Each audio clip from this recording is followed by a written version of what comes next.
Good afternoon friends, હું Piyush Sharma, innovative filaments private limited સુરતથી આજે આવેલો છું અંકલેશ્વર પાસે. ગામનું નામ છે નવા તળિયા અને અમારી સાથે ખેડૂત છે, એમનું નામ છે શૈલેષભાઈ. એ અમારા એગ્રોશિયા તાર વાપરે છે છેલ્લા 4 થી 5 વર્ષથી, રાઈટ શૈલેષભાઈ? અને પહેલાં જ્યારે હું આવેલો ત્યારે છે તમે પેલું પરવલની ખેતી કરતા હતા અને હમણાં હું જોઈ રહ્યો છું તમે બધી દૂધીની ખેતી કરી રહ્યા છો. તો મને એક વસ્તુ કહો કે આ 4 વર્ષ થઈ ગયા તમને આ આખું કરતા, તો તમને કંઈ એગ્રોશિયા તારમાં કંઈ તકલીફ પડી? સમજો આટલા બધા સ્પ્રે કરતા હશો તમે ફર્ટિલાઇઝર્સના, પેસ્ટિસાઇડના, અને વચ્ચે એકવાર હું આવેલો તો તમે અહીંયા કહેતા હતા કે પેલી રેલ આવી ગઈ છે 2023માં આવેલી ને 2023માં, તો આખું આ બધું ભરાઈ ગયું, પાણી ઉપર સુધી મંડપ સુધી નીકળી ગયેલું. તો ત્યારે કોઈ તકલીફ થઈ તમને? ખાઈ જે અંદર પર્વતના વેલા હતા એવું કઈ જ જ્યાં મંડપ એવો ને એવો જ હતો. મંડપ એવો ને એવો હતો. એમાં રેલ જઈને પછી દૂધી ગાળી દીધી. એટલે મંડપમાં મેં 4 વર્ષથી એક જ ખેતરમાં જ છે. એક જ ખેતરમાં છે? નથી એને ટોયડો કે નહીં ખેંચો કે કઈ જ નહીં, કાંઈ નહીં, નોર્મલ એલું ફિટિંગ કરવાનું આવે. ઓકે, બસ. તો જેટલા પણ ખેડૂત ભાઈઓ છે ને એમને એક વસ્તુ અમને સમજાવવા માંગીએ છીએ કે આજે મંડપ, કોઈ લોકો મંડપ કહે, કોઈ લોકો માંડવા કહે ને કોઈ લોકો મચાંગ પણ કહે સાઉથમાં, તો આ કેવી રીતે બનાવ્યું છે અને આપણે કયા કયા તાર અહીંયા વાપર્યા છે? પહેલી વાત તો કે એગ્રોશિયા તાર જે છે ને 100% રિપ્લેસમેન્ટ છે લોખંડના તારના, તો એ કયા વાપર્યા છે એ પણ તમને સમજાવી દઈએ. કે તમે કહી દો ને શૈલેષભાઈ, સમજાવો ને કેવી રીતે તમે વાપર્યા છે. તમે જે બનાવટ હોય તો પહેલી પરફેક્ટ મજબૂતાઈ તમે કરવી જોઈએ. ઓકે, પછી તમે જીઆઈ ના વાયર હોય કે એગ્રોશિયા ના વાયર હોય એ ગમે તે તૂટવાનો ભય રહી, પણ તમે જો એનું જે બોર્ડર આવે એ જો મજબૂતાઈ તમે પહેલેથી રાખો તો તમારે વાયરને જોવાનું નહીં રહે, નહીં ઢીલા થાય કે નહીં તૂટવાનો ભય રહી. ઓકે, તમે આ કયા સાઈઝ વાપર્યા છે આખા એ પણ સમજાવો ને. આ કોર્નરમાં અને અંદરમાં કયા કેવી રીતે વાપર્યા છે? અમે આ 2 સાઈઝ લીધેલી છે. ઓકે, એક જે આપણે 8 નંબરનો કે તે 3.5 3.5 ને આ જે પતલો છે વાયર 1.8. તો 2 ગેજ આપણે વાપરેલા છે આ કોર્નરમાં અને અંદરની જેટલી બધી ચોકડીઓ છે. હા, જે લાકડાની અહીંથી લંબાઈ છે તો 15 કે 16 લાકડા છે. ઓકે, તો ત્યાંથી જે ચોકટું વાગે તે બધા એરો 3.5 છે અને અંદરના જે ચોકટા વાગે તે 1.8.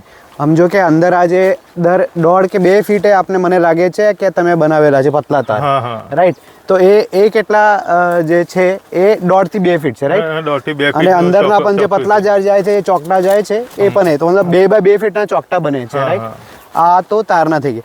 અને બીજી વસ્તુ જે લોખંડના તાર આના પહેલા તમે જે વાપરતા હતા માંડવામાં, તો એમાં સમજો કે વીઘામાં કેટલો ખર્ચો આવતો હતો ને આમાં કેટલો આવ્યો? વીઘામાં અમારે તે વખતે કોસ્ટ જીઆઈ ના વાયરમાં 200 કિલો જેટલો, ને હમણાંના ભાવ હિસાબે 1 કિલોનો ભાવ 105 રૂપિયા 120 રૂપિયા છે. ઓકે, તો 1 વીઘામાં તમારે 70 થી 80 હજાર રૂપિયાની કોસ્ટ થાય તારમાં જ. ખાલી તારની વાત કરીએ, લાકડા તો અલગ જ, ખાલી તારમાં જ એટલી 70 થી 80 હજાર રૂપિયા ખર્ચો થાય. સમજો કે તમે એગ્રોશિયાના તાર વાપર્યા છે તો એમાં કેટલો ખર્ચો થયો? તમે જે એગ્રોશિયાના વાયર લીધા તો વીઘે તમારે 30 થી 40 કિલો જેવો જોઈએ વાયર. ઓકે, એમાં 30 કિલો 3.5 mm ને જે 20 કિલો છે તે પતલા તાર 50 કિલોમાં તમારું અડધામાં એ કામ થઈ ગયું. થોડાક વધેલા છે, ઉલટા હજી પણ વધેલા છે. તે બોટલમાં લીધેલી છે. ઓકે, ક્વોન્ટિટી પણ તમારી ઓછી. અને ખર્ચો કેટલો થયો એગ્રોશિયા તારમાં તમારો? ખર્ચો અમારો જો ગણે તો 30 થી 25 થી 40 હજાર રૂપિયા જેવો ખર્ચો થયો વીંગે. તો જે 80,000 થતો હતો એનો અડધાથી પણ અડધો થઈ ગયો, સમજો ને? તો એટલે ખર્ચામાં પણ તમને એક બેનિફિટ થઈ ગયો. એ તો પહેલા દિવસથી જ થઈ ગયો. અને સમજો 5 વર્ષ તમે માંડવો કાઢી લીધો છે ટાઈપ જ છે, તો એ એઝ ઇટ ઇઝ કઈ હતું, એ તમારી અલ્ટિમેટલી કોસ્ટ તો બધી રિકવર થઈ ગઈ. વાયરનો જો ફિટિંગ હો તમે જોવું હોય તો ફિટિંગ હો 5 સાલથી જોઈને સોયરો નહીં વાયરને, એઝ ઇટ ઇઝ છે. તે ટાઈમ બાંધેલો છે, 5 વર્ષથી બાંધેલો છે. 5 વર્ષથી બાંધેલો છે ને એઝ ઇટ ઇઝ છે હમણાં તમારે. ને એને કાટ લાગવાનો ભય, ની સળગવાનો ભય, કોઈ જાતનો ભય નહીં એમાં. કોઈ સ્પ્રે બ્રેક કરો તો કઈ પણ સમજો તમારો કોઈ વાયર તૂટો એવું કઈ? ઉનાળામાં ગરમીનો ભય કે આખો મંડપ ગરમ થશે, જીઆઈ ના વાયર તો ગરમ થઈ જાય. ગરમ થાય તો શું થાય? એનાથી ગરમ થાય તો જે આપણે વેલાની જે માળી હોય ત્યાંથી ડેમેજ આવી જાય વેલા પર, તો વેલા ત્યાંથી જે આગળ થવા જોઈએ ને એ આગળ નથી, એટલે પ્રોડક્શનમાં પણ નુકસાન થાય. પ્રોડક્શનમાં કે વેલા અટકી જાય ત્યાંથી, જે આપણે તાર હાટી વીટ વાગેલી હોય ને ત્યાંથી અટકી જાય. ઉલટા ગામમાં એ તકલીફ એ તકલીફ જ નહીં રહી ને, એમાં ગરમ થાય નહીં તાર, એટલે બગાડવાનો કોઈ ભય નહીં.